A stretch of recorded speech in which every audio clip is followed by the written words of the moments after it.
Assalamualaikum warahmatullahi wabarakatuh. Sugeng enjing ingkang kinurmatan Bapak Ibu Pembina, Ketua Organisasi INASOK, saha para pengurus lan anggota ingkang kinurmatan. Puji syukur konjuk dumateng Gusti Allah Subhanahu wa taala, awit saking sih rahmat saha kanugrahanipun, kita sedaya saged makempal wonten ing rapat kepengurusan organisasi INASOK kanthi wilujeng lan tanpa alangan satunggal panupa.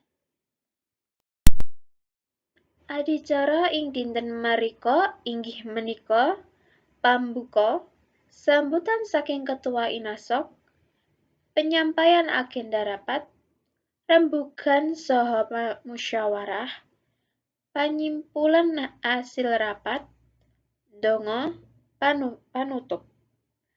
Para rawuh ingkang kinurmatan, sumangga adicara kita wiwiti kanthi ngucap Bismillahirrahmanirrahim. Salajengipun sedaya reroncering adicara sumangga kalajengaken miturut agenda ingkang sampun kaserat.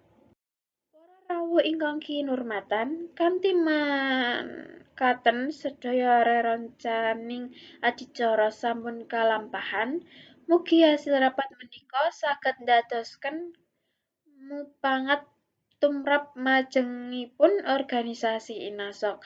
Makaten ingkang saged kula aturaken menawi wonten kekirangan saha lepating tembung, kula nyuwun ageng pangapunten. Wassalamualaikum warahmatullahi wabarakatuh.